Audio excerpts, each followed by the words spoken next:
难怪一路都在打喷嚏啊！原来有人在背后说我坏话呀！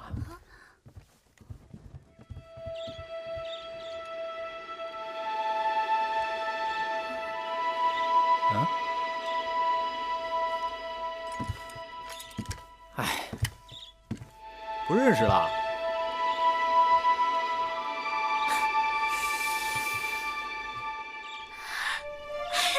小冉，小冉，小冉，你怎么长得都已经比我高了？小冉一转眼变成大人了。小冉，姑姑，我回来了。小冉，小冉，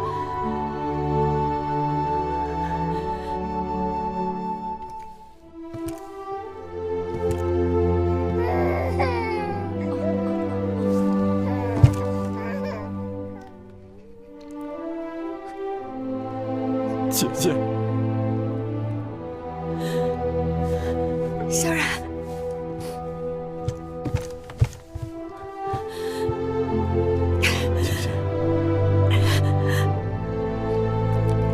小冉想念姐姐。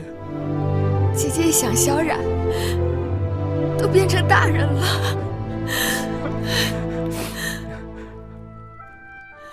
小冉，你看这是谁？真是继儿，快叫舅舅！继儿，继儿，我当舅舅了，我当舅舅了。来，继儿，继儿，姐姐觉不觉得继儿跟我小时候有些相像？可不是，都说外甥像舅舅呢。不过继儿可千万不要真的像我。小冉从小到大，给姐姐、给姑姑添了多少麻烦，惹了多少祸事啊！小冉，让姐姐好好看看你。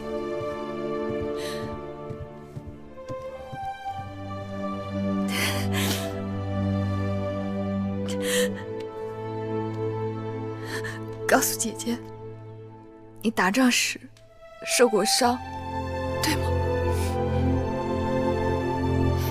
我知道你吃过许多苦，还不愿意说。你过的是刀头舔血的日子。姐姐希望我做个驰骋疆场的男子汉，小冉从来没给姐姐丢人。这次随着司马将军去袭击魏国粮草大营，小冉又立了军功。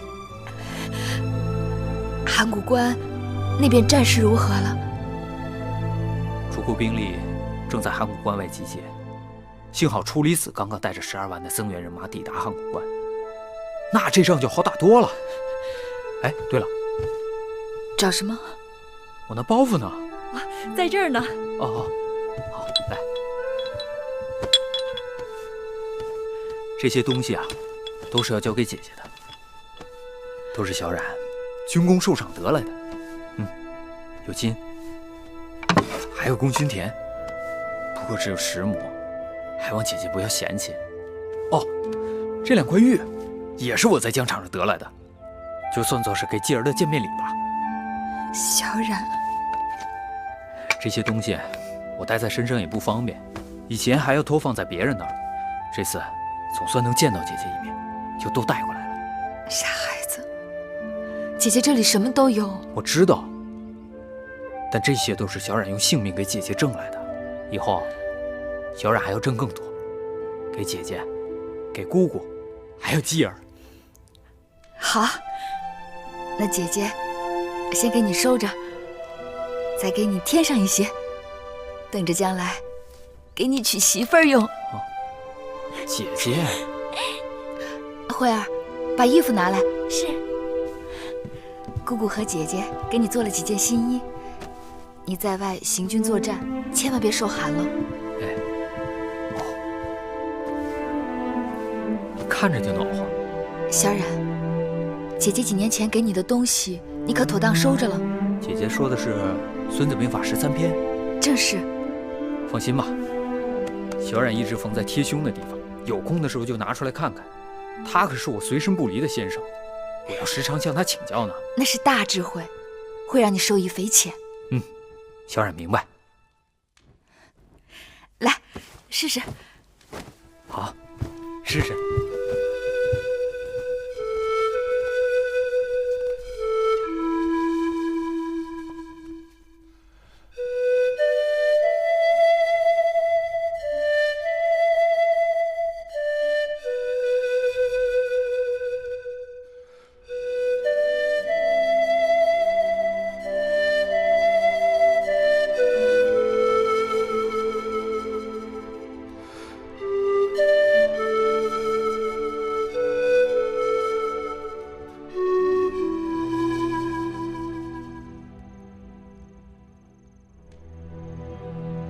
怎么不吹了？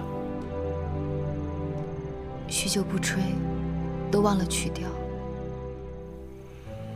曲中有些呜咽之声，甚是悲凉。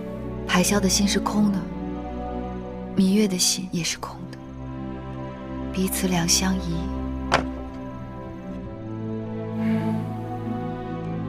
是因为你弟弟小冉走了吗？司马将军告诉寡人，魏冉天赋异禀，才思敏捷，假以时日，定是个领兵统将的人才。多谢大王赞许。大王日日忧心国事，可芈月却饱食终日，无所事事。寡人心中想起一事，或许芈月可为寡人解怀。还记得四方馆吗？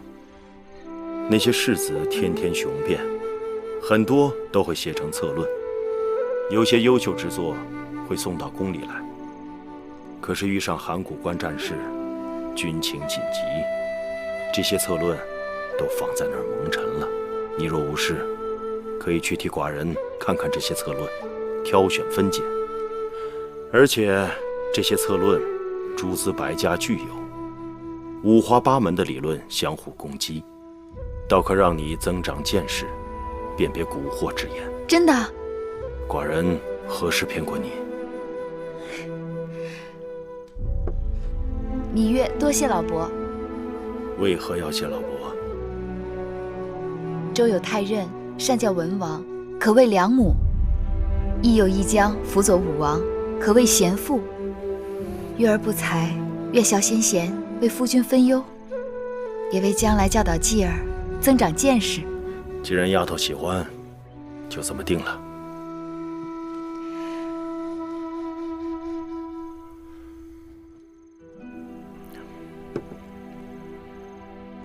那此刻，我再为大王吹上一曲。好。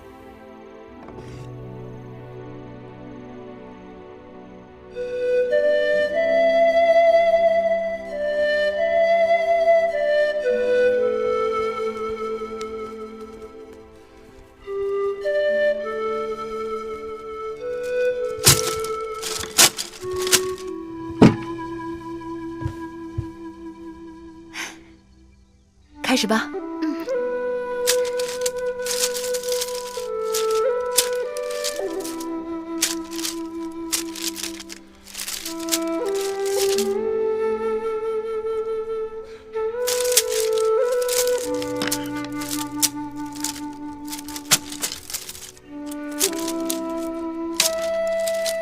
选好了，把它挂上去。是。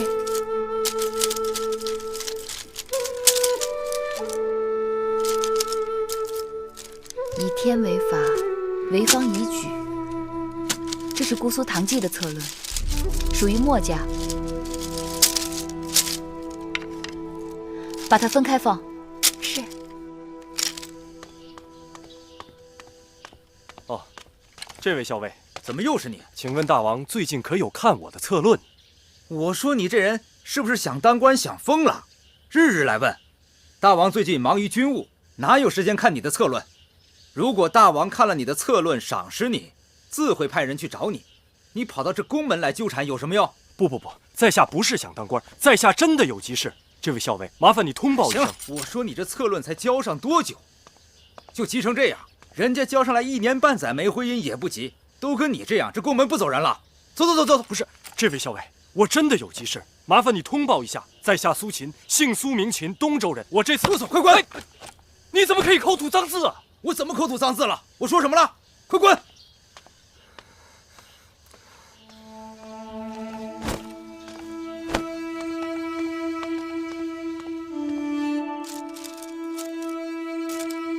八子，天晚了，不急在这一时，咱明日再来吧。不急，让我看完这一卷。这天一黑，小公子就闹着要找你，这会儿肯定连魁姑都劝不住了。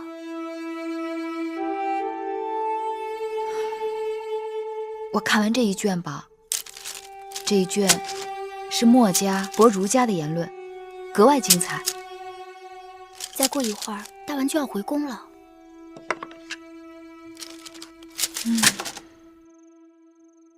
好了，走吧。是。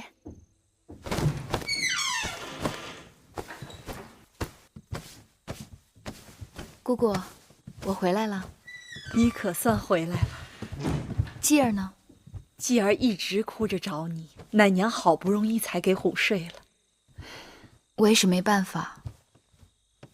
我每日去成明殿读这些策论，其实也是为继儿读的，为了将来能够帮继儿管理一方封地，学会如何开疆扩土，建功立业。等继儿长大了，会明白你这个当娘的一番苦心的。刚才夫人说到读策论，倒是想起了木心今日说的一事。怎么了？木心出宫拜事回来，见到一位姓苏的东周游士在和守门侍卫赌气，大概是他向大王投了策论，所以隔三差五的就跑到宫门外追问大王看他策论的结果，反倒被侍卫嘲弄。说来也是好笑，难道他以为大王那样悠闲，而天底下只有他一个游士在写策论吗？你不要笑话人家，保不定像他这样的人当中就有未央吴起。假若一直得不到国君重视，他会一气之下投向别国。哎，八子不正好在帮大王看策论吗？那就看看他到底说了些什么，到底是何事让他这般急不可耐的。当儿百日时，芈月曾送他一个金锁。下月嬴稷就满2周岁了，这块玉佩送他，应该也说得过去吧？这玉佩是王后出嫁时魏后给的陪嫁之物，为何要给芈月？住嘴！你们要是再说出这样的话来，这交房殿就留不住你们了。是芈月向大王成亲，救了咱们的性命，做人要知恩图报。出去外人面前提到芈月，更要恭恭敬敬的。王后，自从那个假和氏璧伤了芈月之后，王后也跟着受了连累。虽然后来还是还了王后的清白，但大王对王后仍旧冷了许多，1个月也来不了几次，就算来了，也是几句话一杯茶，转眼人就到西片殿去了。眼下大王的眼里只有芈月一人，长此以往，这后宫哪还有咱们的立足之地？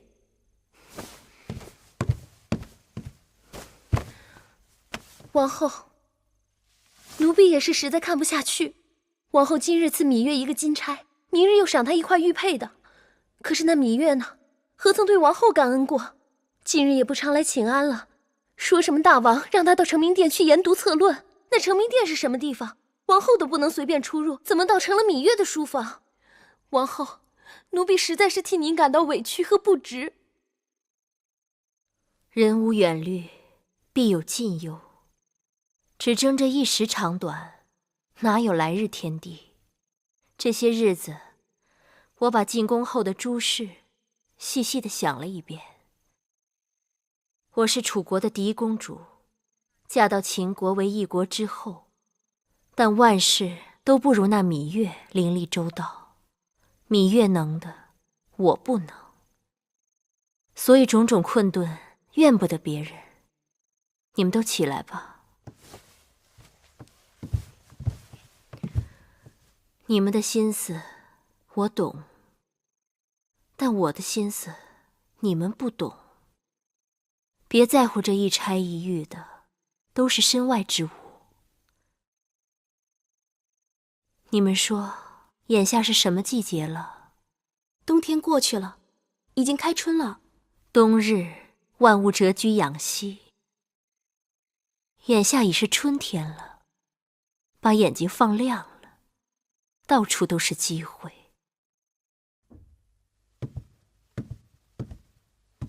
大王，王后求见。让他进来。是。大王，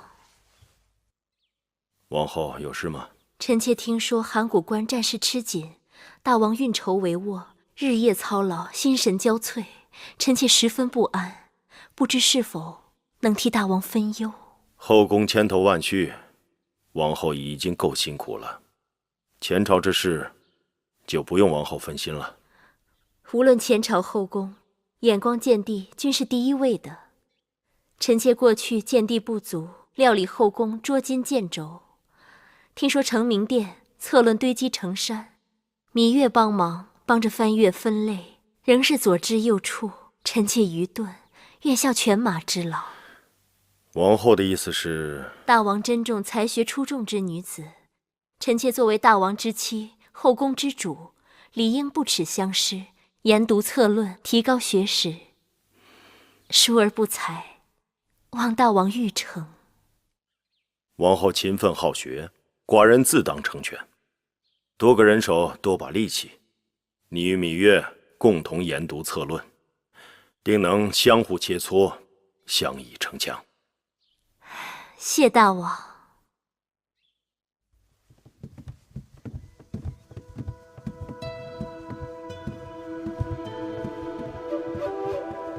王后，请。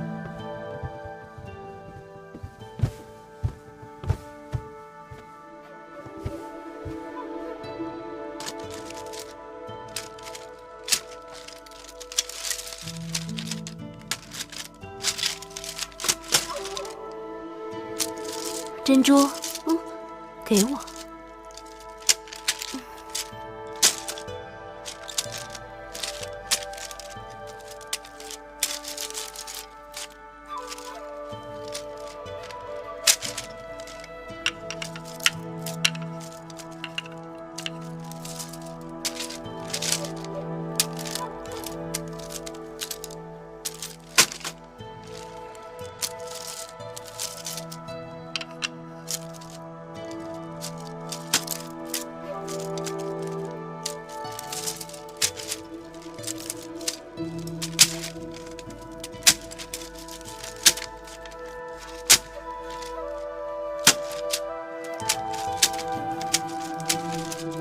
妹妹，这份策论讲了一大堆诗书礼乐教得好，可又讲了一堆清静归隐、安贫乐道。这世子说他是儒家，可我看他反倒像是道家。儒学中有多个学派，我想这个世子推崇的，该是儒家中的颜氏之儒。颜氏之儒。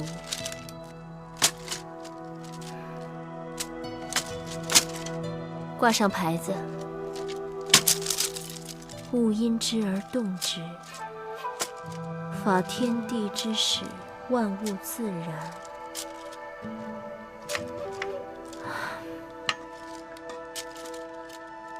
甚至不得不然而为。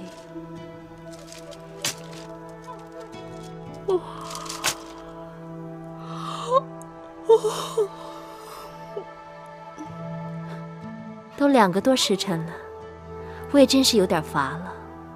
珍珠，你去给我们姐妹烹壶好茶来。是。姐姐乏了便歇一歇。这些策论读起来虽都新奇有趣，但分类却是个心细的活，急也急不出个所以然来。那我可就真歇歇了。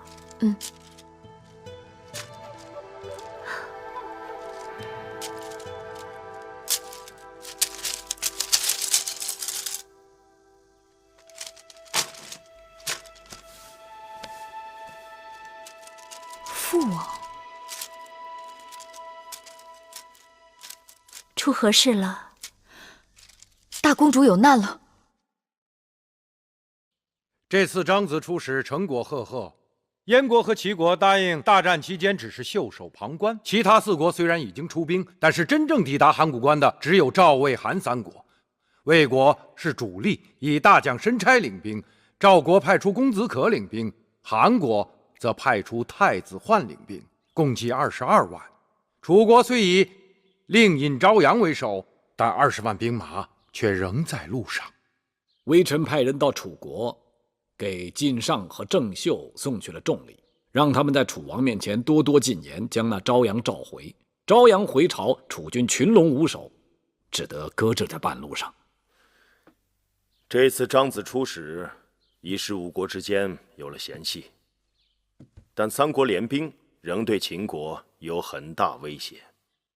诸卿有何高见？3国联军各有所长。赵国多年与敌人部落往来，学习的是敌人的骑兵之术，所以此次赵国派出的是铁骑，而魏国出的则是名闻天下的魏武卒方阵。魏武卒身体强悍，训练有素，而且身披重甲，在战场上一般别国的士兵奈何他们不得。韩国重的则是弓箭弩机，韩国射士经常在远程射杀敌方大将，实是防不胜防。3国如果分头作战倒也罢了，联合作战，远中近皆有照应，不好办呐。好在函谷关一夫当关，万夫莫开，骑兵厉害，却难以施展。铁甲再厉害，也挡不住滚石雷木；射手再厉害，也射不到函谷关上去。再加上3国兵马缺少统筹训练，只要我们准备充分，并经常偷营突袭，必能将其个个击垮。父王，这是司马将军虏获的韩国工匠为我们研制的新型弩机，箭头为棱形，射出去可以穿透5张牛皮。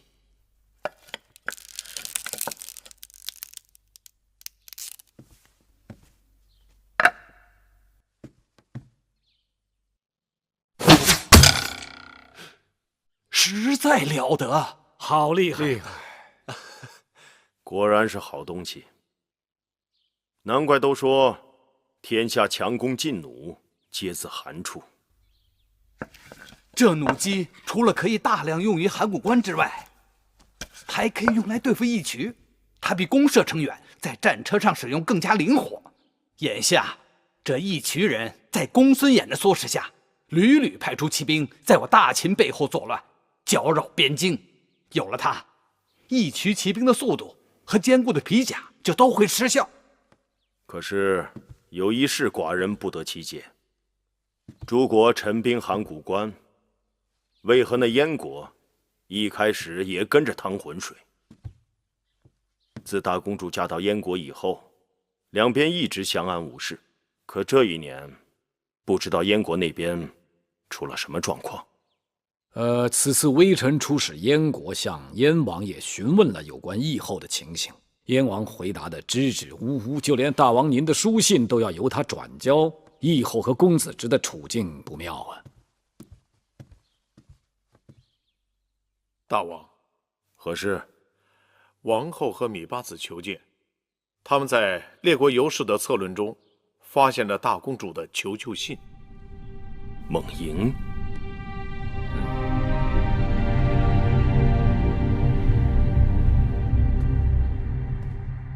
你们先退下吧。微臣告退。微臣告退。朱离子，你留下来。是。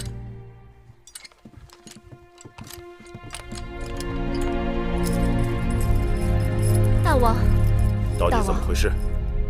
臣妾和芈月在翻看各国游士送来的策论，结果在这个苏秦的策论中发现这封卷书，上面是大公主的笔记，不敢延误，所以来禀报大王。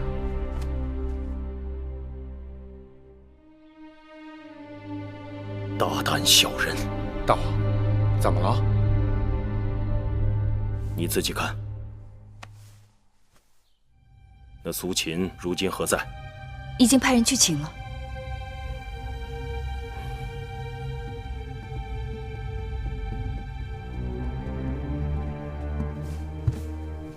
在下东周世子苏秦，见过秦王。此物从何而来？为何要加裹在你的策论当中？大王如此发问，想必是知道此书信为何人所写了。单凭一封书信，或为伪造，只怕说明不了什么吧？大王可认得此玉佩否？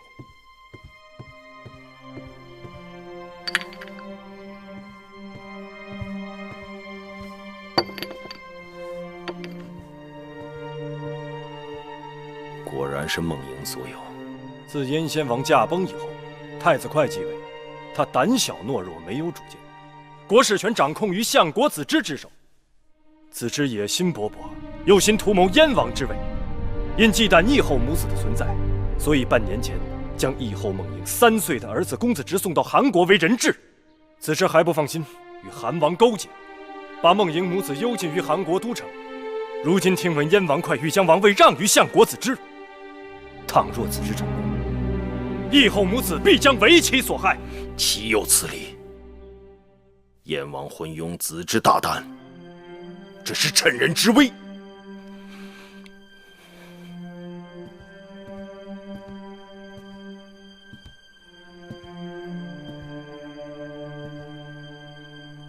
大王好像有心事。大公主的求救信是王后发现的，王后对此有何看法？燕国如此对待大公主，实属无礼。大王即使出兵讨伐问罪，也是情理之中。但眼下函谷关军情紧急，牵一发而动全身，权衡利弊，不可因小失大。所以臣妾以为，还是要以大局为重。王后的意思是，先解函谷关之围，再救大公主之危。梦莹向来识大体，她若知道内情，定能体谅大王的苦衷。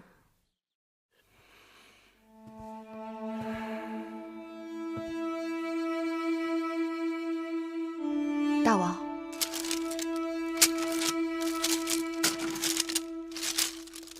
丫头啊，依你看，寡人当派兵去接梦莹回来吗？若以国事论，的确是没有足够的兵力去问罪燕国。更何况张子刚刚游说燕国同意退出公孙衍6国联兵之术。但是什么？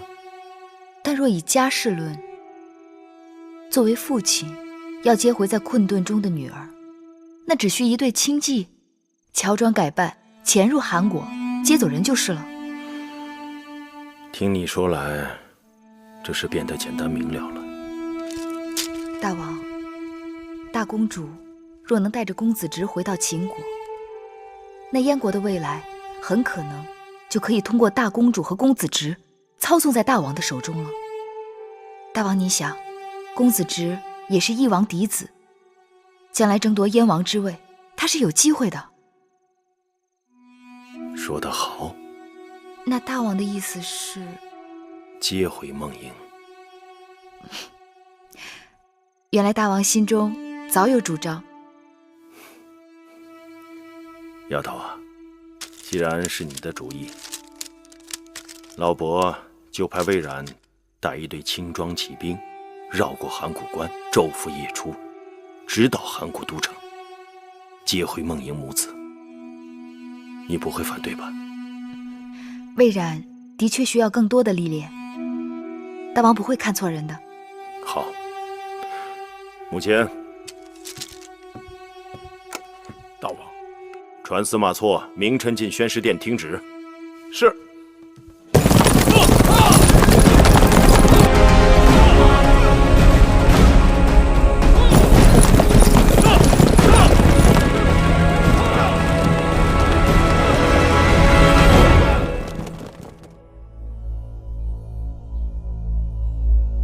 王后，园子里春意正浓，花儿开得可好看了。奴婢陪您出去走走。大王派魏冉去接梦莹了。大王的心思，只有芈月能猜得透。别人就算再费心机，也比他晚上几步。王后心地纯良，哪像那个芈月工于心计。纯良二字，说来好听，实则无用。大王要的是懂他的人。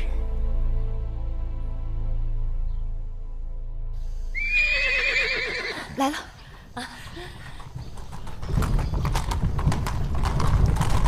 玉，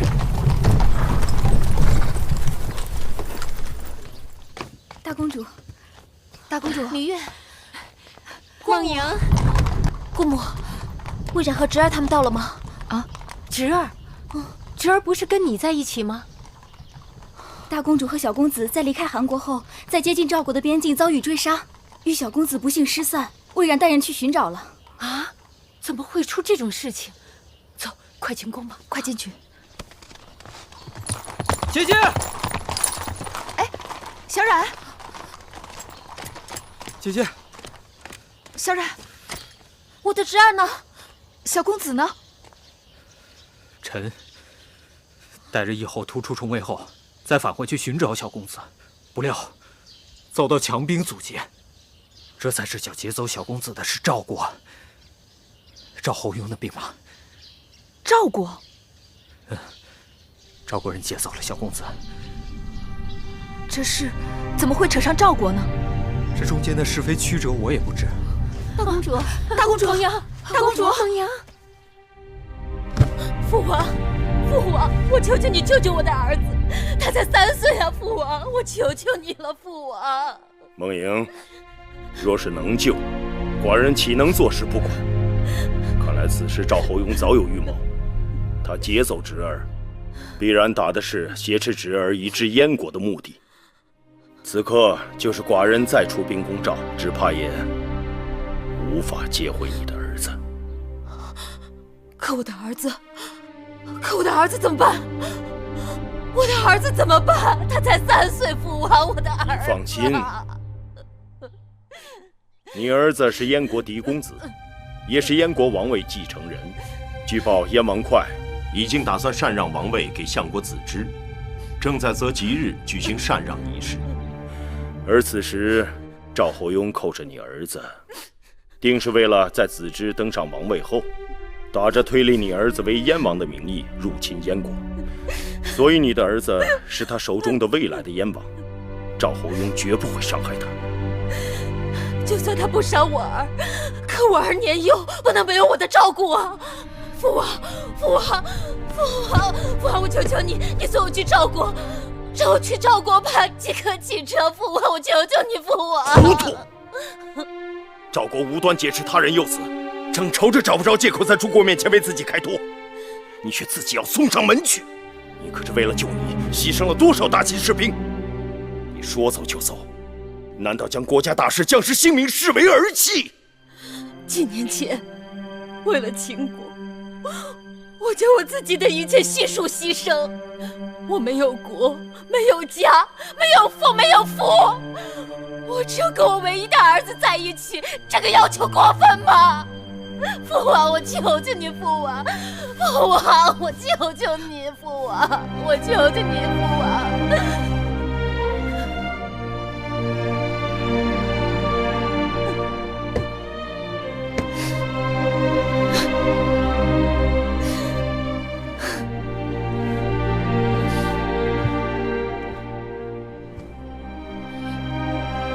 我永远都只是你棋盘上的一颗棋子。大公主，大公主，大公主！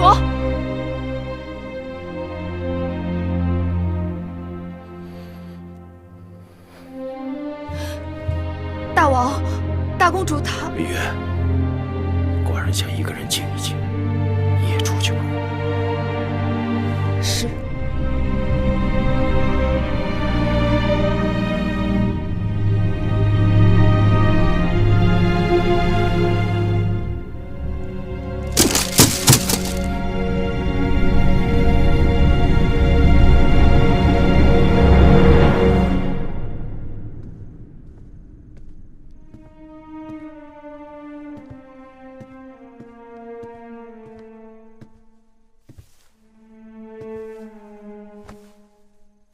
继儿已经睡下了，你也早点宽衣歇息吧。我这会儿还不想睡。月儿，我知道你心里难过。葵姑，你看看大公主，我曾羡慕过大公主。她有大王的父爱，有迎夫人那样睿智的姑母。身为嫡公主，出嫁为王后，孩儿可以继承大位。可如今，她还不如街市上一个普通妇人。这天下是男人的天下，男人争到了功业，女人则流尽了眼泪。姑姑，我不喜欢这样。可身为女子，又能怎样？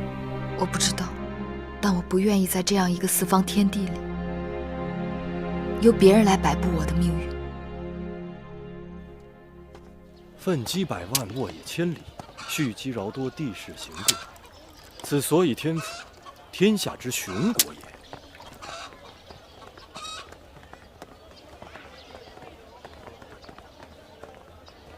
我家义后前来探望苏公子。在下苏秦参见义后。苏公子，快请起。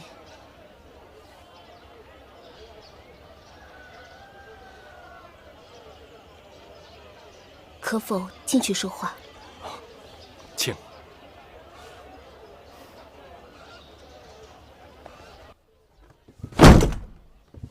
敢问义后，这是什么意思？苏公子是梦莹的救命恩人，请受梦莹一拜。义后不必如此，实在是折煞在下了。当日梦莹被困韩国，求守垢面，亏得公子不远千里传书相救。您身为秦公主、燕王后，沦落至韩国被人所禁，苏秦扶危救弱，义不容辞。国相子之害我母子，祸乱燕国。苏公子人人君子，使梦莹脱离大难，大恩大德，感激不尽，自当重谢。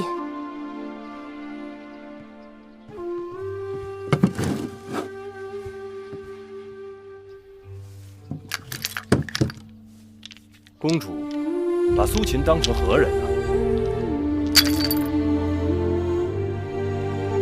苏公子救我于水火，梦莹无以为报。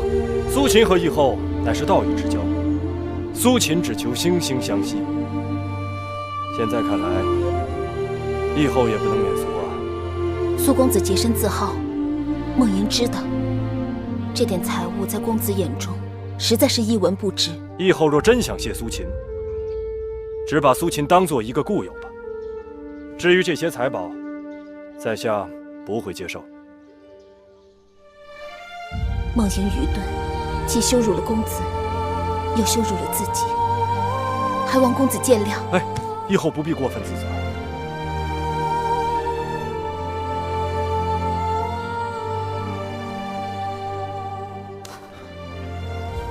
在下失礼了。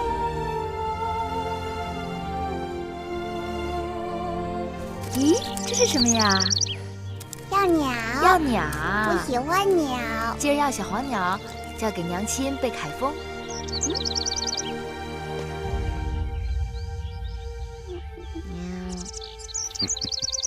继儿要是忘了的话，葵婆婆帮继儿背吧。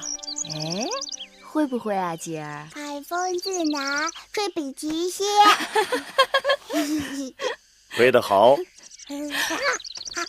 大王，继儿，继儿可知道这首诗是什么意思吗？知道。说说看。娘亲辛苦。说得好。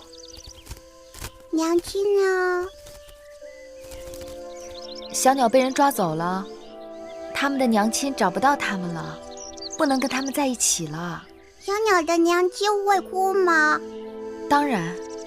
小鸟怎么办？葵姑，带继儿去玩。来，继儿，婆婆带你玩。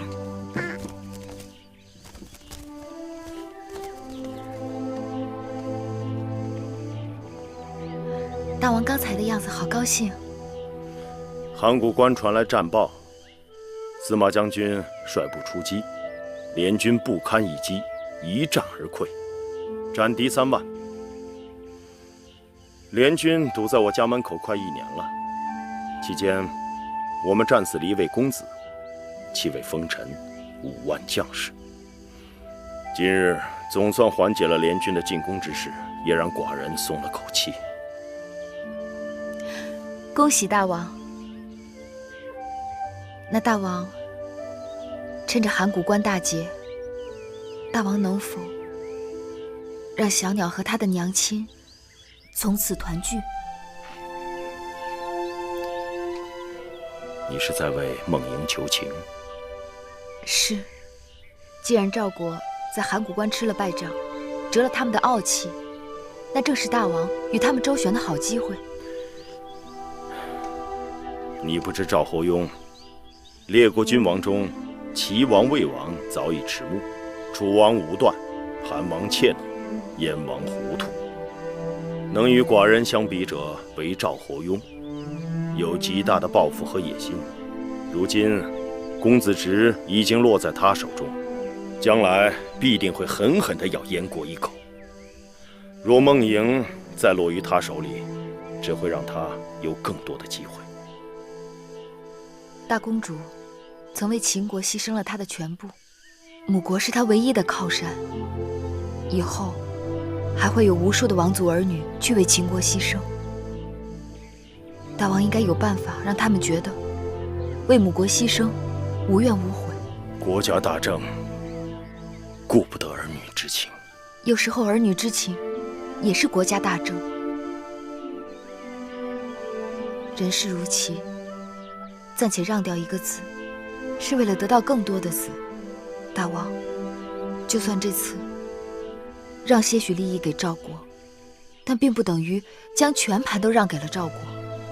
但若是儿女对母国心死，是救不回来的。你为梦莹求情，是因为你跟她感情最好？不，臣妾只是说句真心话罢了。我曾有过求告无门的时候，知道那种苦。若是每个人都在别人落难的时候袖手旁观，那就别指望他自己落难的时候会有人相助了。倘若你帮了别人，到你需要求助的时候，依旧无人帮你呢？我知道这种事情不可斤斤计较，我也并非只问耕耘不问收获。但若是一分耕耘都没有，那自然谈不上收获了。大王，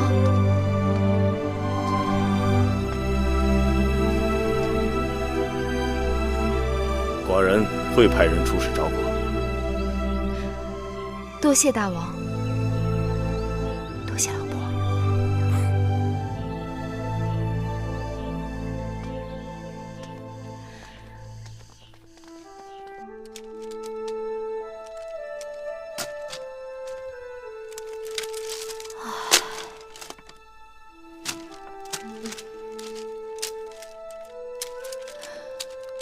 真是绝世良才，可惜啊，可惜。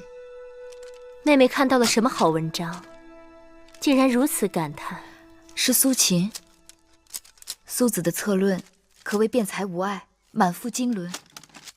既然如此，还不赶快举荐给大王？这只怕有些不妥。有何不妥？苏秦的策论言辞犀利，论点精辟，但他的主张其实与张子相差无几。这有什么不好吗？从策论中可见苏秦孤芳自赏，桀骜不驯，这等清高之人极易过分偏执。你可知行走列国游说君王，凭的不仅仅是学识，还有洞察人事。朝堂之上若不知缓转，只怕很难与他人相处。可妹妹说他是个绝世良才，如此社稷之气，若落入他人手中，岂不可惜？世上难有两全其美之事。正因为苏子才华横溢，国士无双，才让我想起公孙衍弃官而去的前车之鉴。一山不容二虎。眼下秦国朝堂之上，张子深得大王重用。从策论中，可窥知苏子的谋略主见与张子相似。若引荐苏子入朝，他与张子相处和睦还好；若是不和，只怕会让大王十分为难。我也不知道该怎么办，还是让大王自己决断吧。香儿，把苏秦的策论和其他选出的一并送到宣誓殿去。是。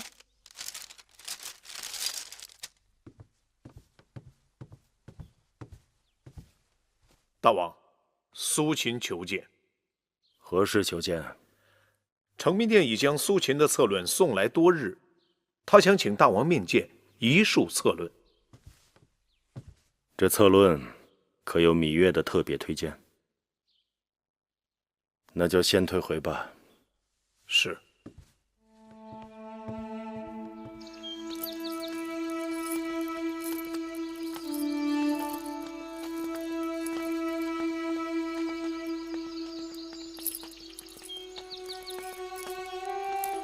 王后，大公主，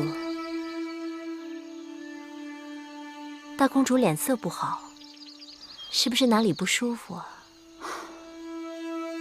派去出使赵国的甘茂大夫回来了。甘大夫把公子直接回来了？没有。赵侯雍先是称病不见，后又百般推诿，交涉没有结果。就算如此，大王也还是会另想办法的。王后费心了。无论怎样，大公主能在韩国将求救书信托人带出，一世吉人天下，十分难得。那带信的世子更是锲而不舍，百般不易，才将大公主的书信送到大王手中。那苏秦的确是忠义之士，救我母子于水深火热之中，大恩大德，让梦莹此生无以为报。据我所知，苏秦是饱学之士，他的才华若能得到父王的赏识，留在秦国建功立业，岂不也是美事一桩？大公主说的当然不错，不过我听说，苏秦给父王上了数次策论，都石沉大海。王后是否得知原因？虽然大王让我与芈月一同研读策论，但苏子的策论从未沾过我手，都是由芈月考量。我想苏子的才华，芈月一定也看到了，定会鼎力相助，将苏子推举给大王。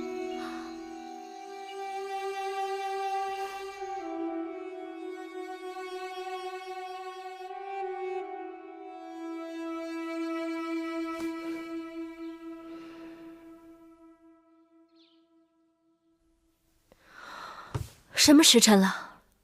快到4时了。快，扶我去承明殿。王后担心。王后最近得了头疼病，太医说让您少劳累，多休息。今日承明殿就不要去了吧。每日策论呈给大王，都是芈月在那儿自说自话，大王偶尔召人来研讨，眼里也都只有芈月一人。我若再不去，那承明殿可就真的成芈月一人的天下了。可王后您的身子……走吧，去承明殿。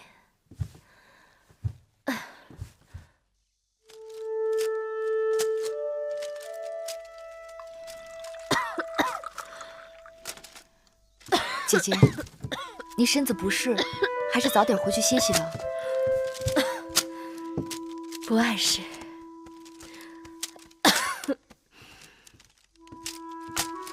芈月，哎，大公主，大公主来了。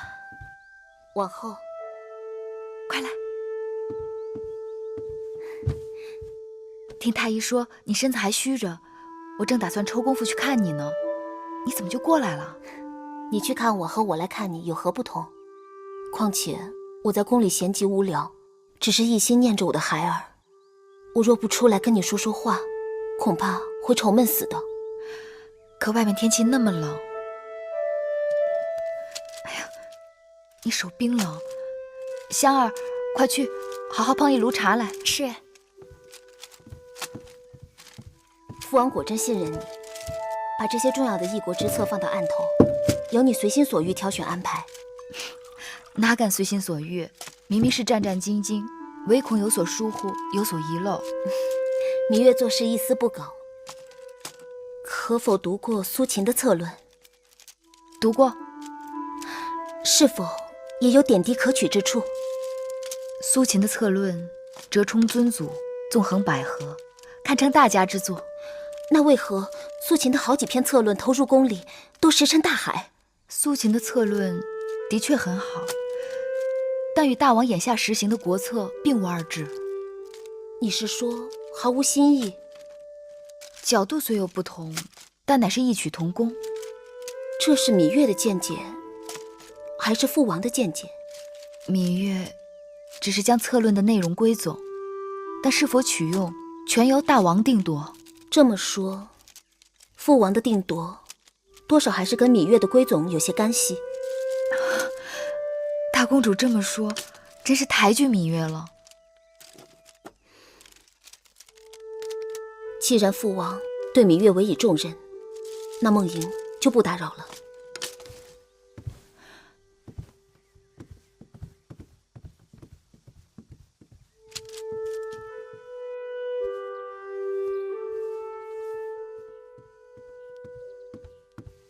大公主，王后来了。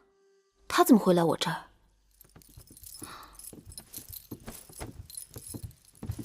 王后，王后，王后难得来我这儿啊。王后请坐。大公主也坐。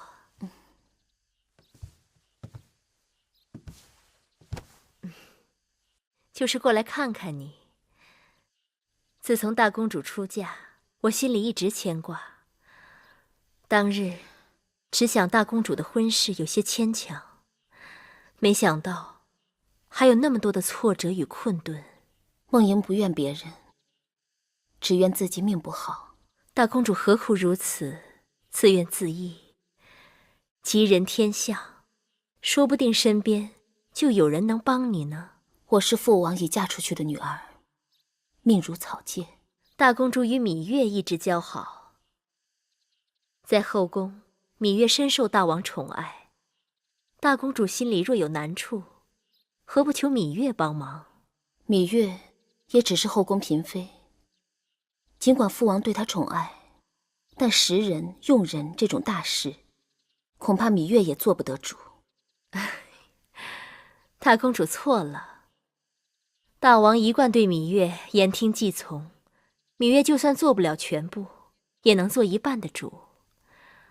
大公主应该知道，张子张相在朝中的地位无人能比。父王爱惜张子的才华，张子有才不假，但若无芈月，他怎可能在朝中要风得风，要雨得雨？既然芈月能帮得了张子，就能帮得了苏子。张子与芈月的情分与他人不同，张子曾对芈月有恩，芈月知恩图报也不为过。所以芈月不愿有人在朝中与张子并肩，互争短长，也是情理之中。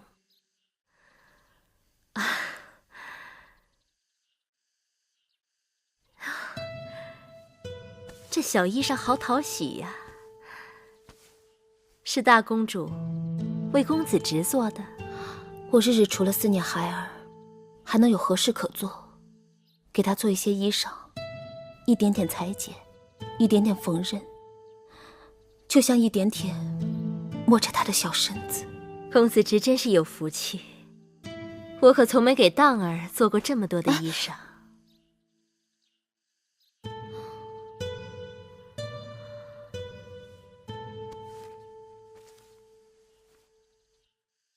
这个是给大王做的。父王挑剔，这香囊我还不知送不送得出去。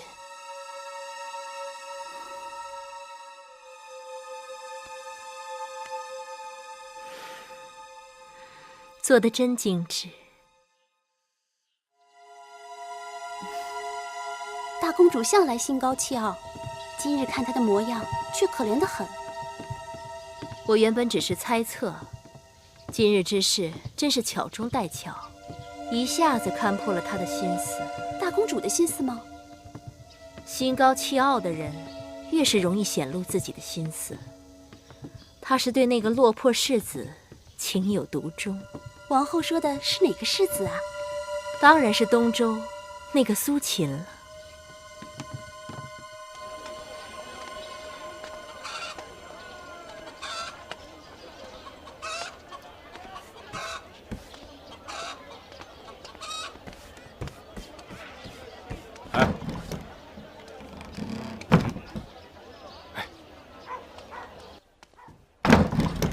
苏先生，苏先生，这壶中没有水了，去给我打水。哎，你已经欠了2个月的房钱了，而且这个月用的竹简钱都还没给，要不您想办法把这钱先给结了。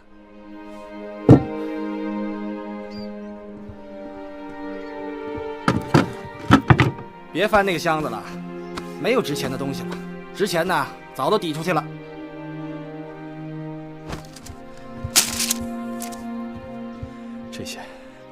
这些拿去卖了吧。苏先生，这可是您费尽心血熬夜写出来的策论呐。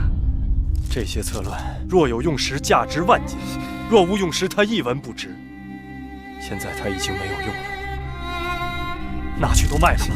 实话告诉您吧，这写过字的竹简呢，也值不了几个钱。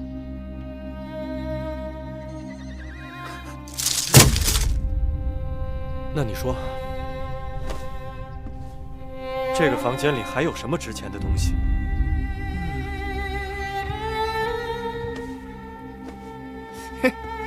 这个，先生，这黑胶球不是挺值钱的吗？好眼光，也就它还能值几个钱。但眼下天渐凉了，我也就这一件可以御寒的衣服。先生先想法子过了眼前，再想明日的冷暖吧。啊，要不我马上送去典当了。哎，拿走拿走，别再来烦我。哎。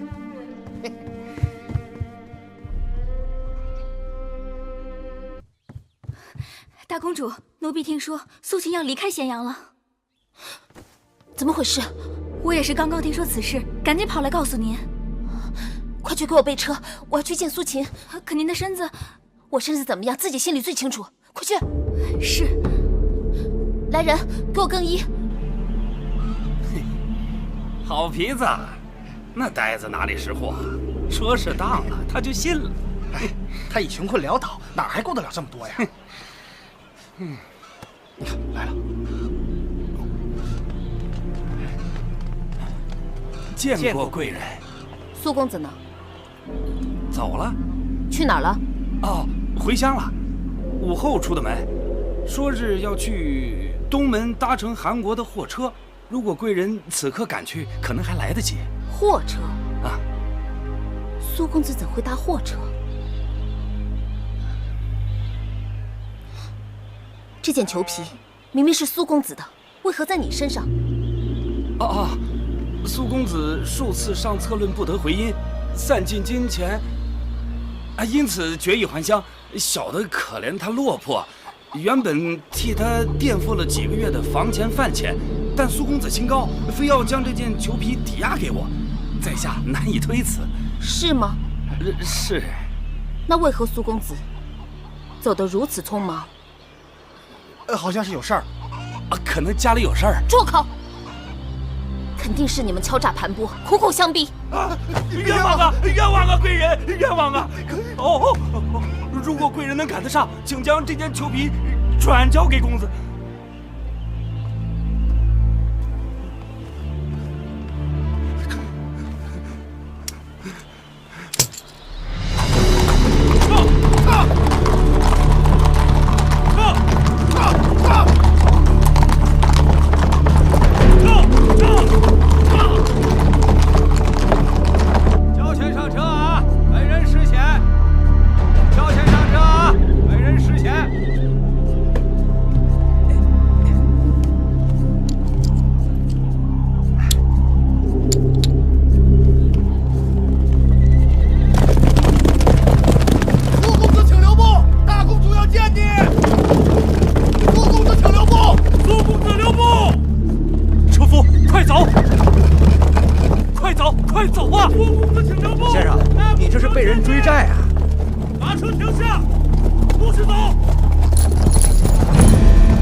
言难道如此不堪？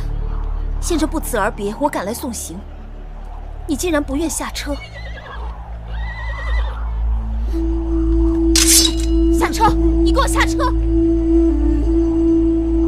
先生，你下车吧，免得这位女子大开杀戒。你还是下车吧。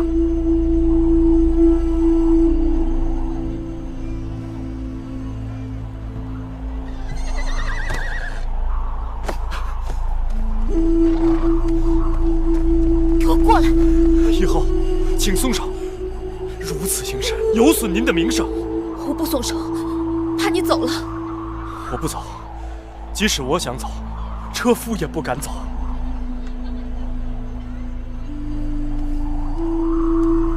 是我梦莹，求你千里传书，并承诺，若你有才华，定会得到我父王重用。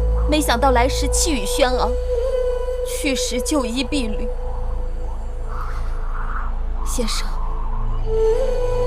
是我害了你。苏秦学识不足，不得赏用，客居在外，盘缠用尽，与你无干。为何你不肯接受我的金帛？男儿膝下有黄金，就算苏秦穷困潦倒，也不想错言无地。先生何苦这般为难自己？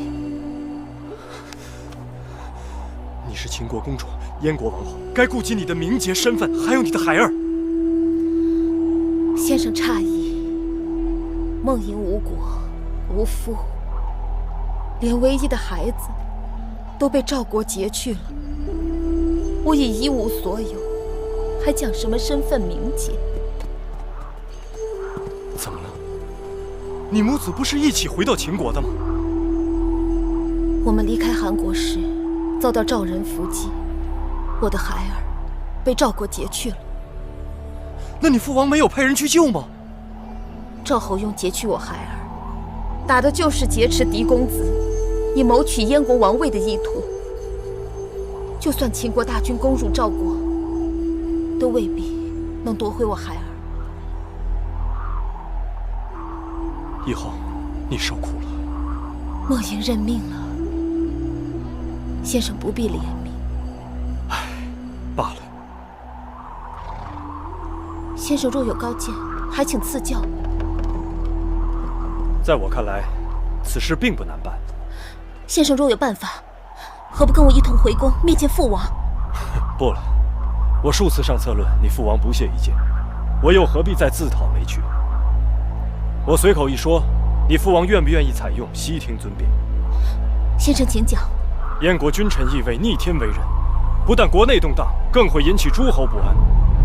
赵侯雍扣押了公子职，必是为了等候燕国内乱，他好乘机以拥立公子职为借口入侵燕国。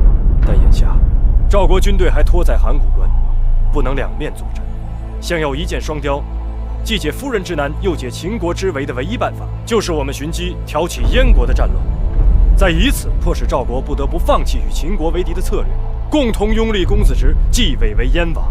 那如何才能挑起燕国内乱？齐国。齐国？对。赵国有燕王哙之弟公子职，而燕王哙的儿子太子平却在齐国为之。燕王哙打算让位于子之，可太子平却因此失去王位，岂有不恨之理？诸国联兵攻秦，而齐国这次却没有加入。我猜他们必是为了等待更好的机会。只要在太子平身边挑起事端，齐国必将卷入燕国之乱，由此，赵秦两国便可出手了。先生果然是旷世奇才，为何无人肯做伯乐石马，却使得明珠暗投？苏秦也认命了。以后，愿你母子团圆，平安回到燕国，执掌一国。你我萍水相逢，有缘一会，今日告别，各自东西。先生，请留步。苏秦已经烧了为秦王所写的全部策论，就此辞别咸阳，不会再回来了。等等。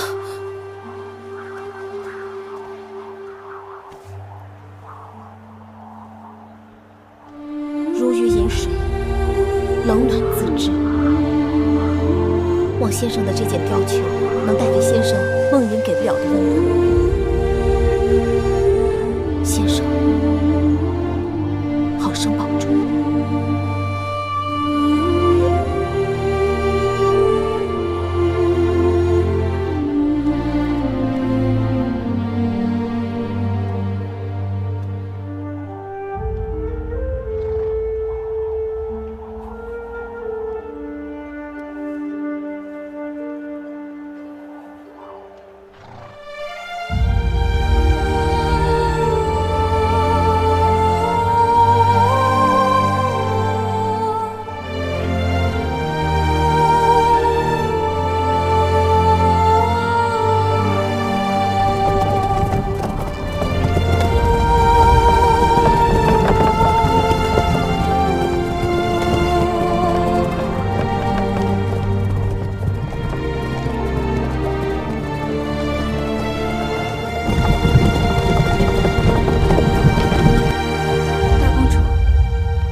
既然先生去意已决，我当敬重他的抉择。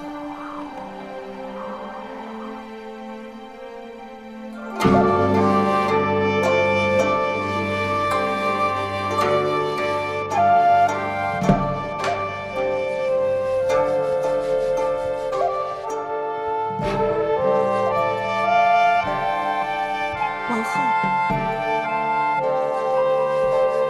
好了。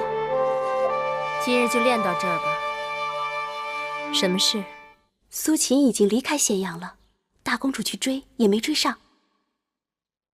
苏秦能否追回来，全在大公主；能否留下来，却在大王了。此刻，大公主已经去了宣誓殿找大王，想必是想让大王把苏秦再给追回来。父王，如此一来，诸国困秦之局可转化为列国困燕之局，秦赵两国更可借鹬蚌相争，成为最后的渔翁。这全是苏秦想出来的。是啊，父王认为是否可行？类似的谋略，张仪也提过。看来苏秦的确有才。的确如此。大王，王后来了。让她进来。是。孟莹，你先回宫歇息，我会派人速速追回苏秦，并和众臣商议此事，争取让齐王早日发兵燕国。谢父王，孩儿告退。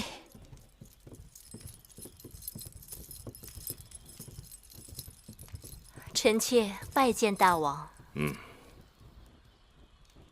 穆坚在，去把雍瑞给我召来。是。且慢，大王，可是要雍瑞追回那已经在回国路上的苏秦？不错。此事应在斟酌。为何？大王要使人追回苏秦，是因为大王看中了苏秦的才华。正是。可苏秦的才华与张子相比，孰高孰低？伯仲之间。那张子与公孙衍相比呢？难分优劣。正是因为苏秦才华横溢，国士无双，才让臣妾想到公孙衍弃官而去的前车之鉴。一山不能藏两虎，苏秦性情孤傲，与人交往不知缓转。眼下秦国朝堂上，张子深得大王重用，臣妾在策论中窥知，苏秦的谋略主见与张子相似。苏秦入朝，倘若与张子和睦还好，若是不和，会让大王十分为难。王后接着说。苏秦的策论词语犀利，论点精辟，但他的主张并无新意。大王若追回苏秦，却失了张子，会使得政务动荡，让国人不知所措。治大国若烹小鲜，不可用人不定，政令反复。寡人一用了张仪，就不能再用苏秦。王后说得对，此事作罢。王后昔日与张仪嫌隙很深，为何今日来为他说话？国家大计，远胜于个人好恶。好，王后很好。大王谬赞，臣妾只是想尽微薄之力，为大王分忧。王后祸目开金，达人大官，寡人从此要对王后另眼相看。舒儿过去散逸懈怠，全是舒儿的不是。我得舒儿，如周武王得一江，楚庄王得樊姬也。大王，臣妾哪比得上一江、樊姬那样的贤后？为女子者，困于闺中，眼界小，格局小，气量小，那是天生性情，也是后天所致。古往今来，很少有女子能够出类拔萃，卓绝群伦。寡人若能遇到一二，都是珍宝。大王，臣妾日日心系秦国与大王，只要秦国昌盛，大王欢喜，臣妾死而无憾。对了，光顾着说话了。天凉了，臣妾为大王熬制了川贝秋梨膏，让大王尝一尝。好，拿来给寡人尝尝。若是觉得不错，臣妾再为您做。好。大王已经知道了王后的好处，从此会更加好好珍惜王后和公子荡。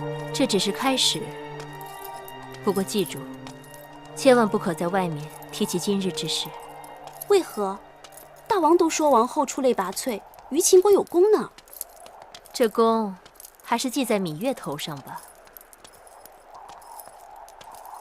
王后，你想，本来大王想派人请苏秦回咸阳，但却被人极力阻止。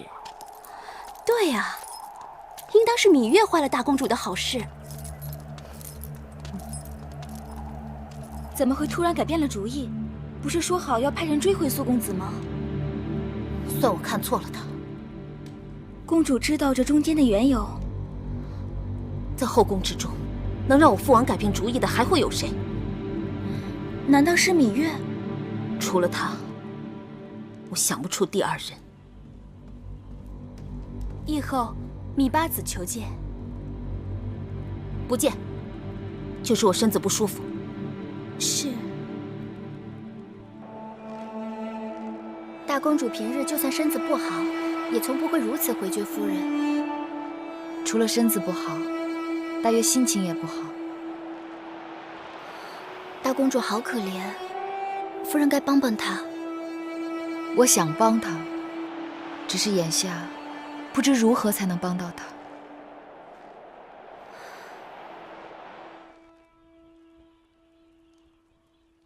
自上次司马将军大胜后，双方战事一直僵着。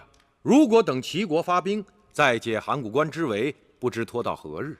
近日，我军进行了休整，又增添了粮草兵卒。臣建议，趁天气转暖，把兵马可以分成2支，一支重兵对付函谷关下的联军。开战后，先是猛攻，然后佯败，将联军诱至休于这个地方。此处是设伏的绝佳地。让司马错率另一支重兵等在此处。有朋自远方来，不亦乐乎？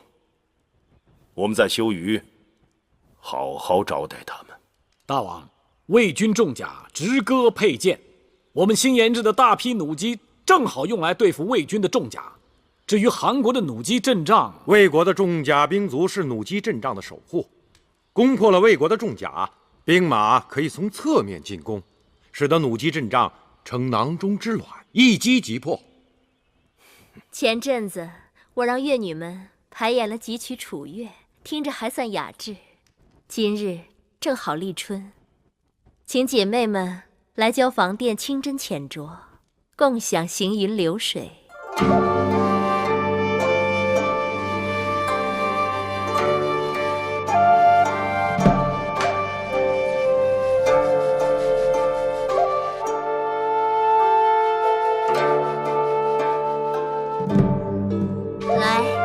姐妹们，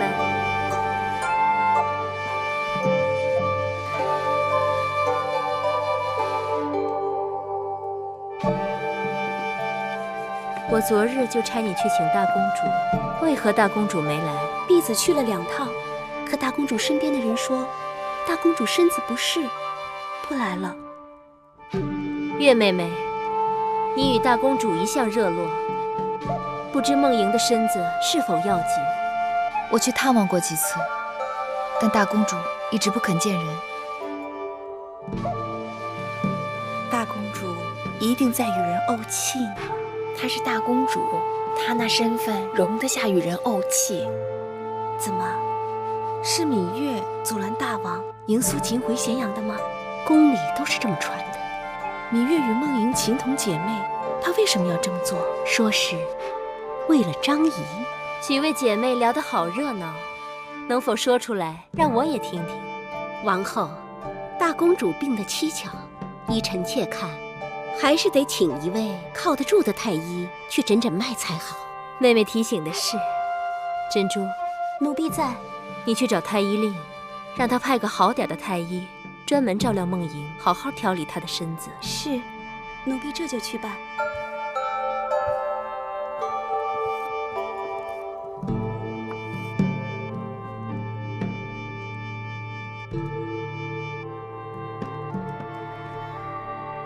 月妹妹，干一杯，为了你我的姐妹情谊。